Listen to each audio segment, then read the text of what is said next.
problem at hand is being time poor. Too many things to do and not enough time or energy to do them. And being too hot to do them too. The end of the year and New Year's is a good time to look at your life and see what you think about the direction that it's going. This does not mean that you need to make a big old long list of to-dos or resolutions. Resolutions can be an ugly thing sometimes. However, another way of evaluating your life is assessing what needs to go away, like way away. How do you pick your priorities? Sometimes it's easy because it's more of a right versus wrong. Other times, you're choosing between two good things. Those are a little bit tougher to decide. My mom passed away a few months ago. She loved family history. She spent her whole life collecting old photos and figuring out who was in them with names and dates and places and all of this other stuff. She just loved it. One aspect of family history that she didn't really do was putting the stuff that she found online. In honor of her, I want to make sure that her work gets recorded on Family Search so that other people have access to it and can use it. That's a pretty big task. It's not something that I'm going to get done in a week or even a month, even if I work really, really hard. My life is already full, as in, I don't have enough time to get the things done that I want to do right now, let alone adding more. So I ask again, how do you pick your priorities and protect your time? As I mentioned, the problem of not enough time to get the things done that you want to get done is not unique to me. No, the things that make me unique are more things like how I skip around the house and sing strange songs, or how I love being a professional mom, which just means I seriously wanted to grow up to be a mom. Which, by the way, is a worthy ambition for life. Hi, I'm Amy on A Lolly Life, and your dreams and ambitions are worthy too, even if they don't match what others think you should do. The goal of life is to improve ourselves and to help others.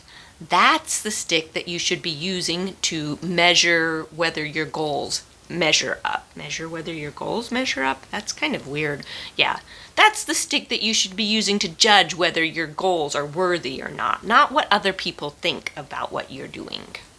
And remember, I love you. I believe in you. I know that you're trying. Don't give up.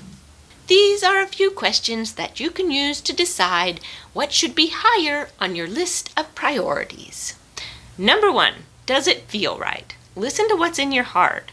What is your gut instinct about the situation? Intuition, or what you feel like God is telling you to do, is one of the best ways to decide what your priorities should be. For example, I decided to create a YouTube channel because I felt like that's what God was telling me to do. Not because I actually wanted to do it, but I'm really glad that I did do it because I actually really enjoy it. That's not something that I would have expected. Although there are aspects of it that I don't really enjoy, there are definitely some anxiety-producing aspects of creating videos. Just saying. For me, I feel like I'm making a difference in helping others through this YouTube channel. It's something that's become very, very important to me and has given me a lot of sense of fulfillment and purpose in life. How sad would it have been if I had not done that, if I had not followed through with that thought or that prompting? Sad. The answer is very, very sad. Very, very sad. So trust your gut. I love your guts, man. Number 2, is it your dream or someone else's? This one is very closely related to number 1. However, there is a big difference between doing something because your gut feels like it's the right thing to do, or you feel like that God is leading you in that direction, and doing something because your mom or your dad or your cousin or your aunt or your teacher or your boss or your next door neighbor feels like it's the right thing to do. Your future is between you and God, or your conscience. Is it your dream or someone else's? Do you own it? You don't have to live someone else's dream. I mentioned that I wanted to grow up to be a mom. There's a fair amount of negativity directed at girls who have that kind of a desire to be a mom first. When that's your dream, you will most likely hear some backhanded comments meant to make it sound like you are lazy and you don't have any real ambition. It's not true. It is a ton of hard work to be a mom and a homemaker. Just the fact that you have to figure out how to make your money stretch because you only have a single income is an amazing skill. The truth is, there are very few paths out there that do not require you to push through some naysayers. So, make sure that it is your dream and that you own it. Number 3, was it planned? Other people's emergencies do not have to be yours. You can choose to help, but just remember, you cannot give water from an empty bucket, just like you cannot give money that you do not have to spend. If you have $1,000 to pay rent, you cannot give that money to somebody else or lend it to somebody else to pay their rent or to buy groceries, or you can't use it to go on some fancy smancy shopping spree or vacation, because then you won't have it to spend on your rent when you need it. Most people understand this concept when it comes to money, but they fail to translate it into how they spend their time. If going to help someone or doing something like that is going to make it so that you cannot get done what you need to get done, then it is okay to say no. One of the positive affirmations that I say to myself every day is, I don't waste my time. I plan my work, and then I work my plan. I move towards my goals one step at a time. I'm not saying that there are not times to drop everything and help. There are times when that is appropriate. But there are also times when somebody else's circus needs to remain their circus. One thing you can do to help yourself decide if you can actually help someone is to pick a daily focus. Pick one thing that if you get this thing done, then your day is a success, even if nothing else gets done. By picking a daily focus, I have been able to feel more content with what I actually have to give, instead of beating myself up for not getting everything done. Plus, it also helps me get the most important things done first.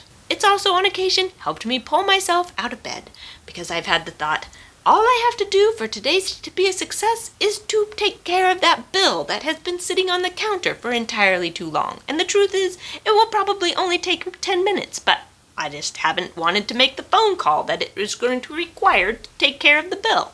Knowing that I can get done my daily focus in 10 minutes means that whatever else gets done that day is all bonus. And if I just want to sit around and do nothing, I am still successful for that day. Although I probably won't sit around and do nothing if I can help it, but sometimes that happens.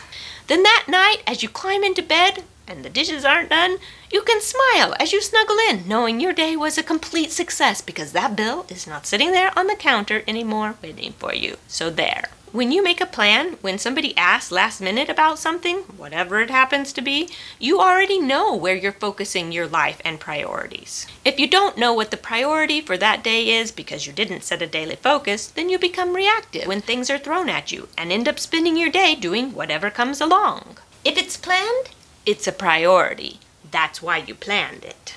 I have several iceberg health issues that suck up a fair amount of my time and energy. An iceberg health issue just means that simply naming the problem does not do justice to how much it interferes and disrupts your life and ability to function.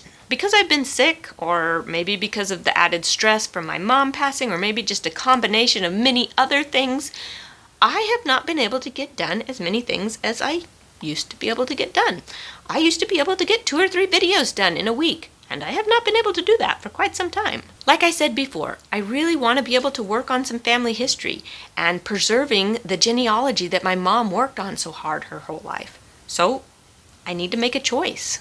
The problem is that both of these are really good things to do. I have 0 intentions of stopping YouTube, but I still want to have time to do family history.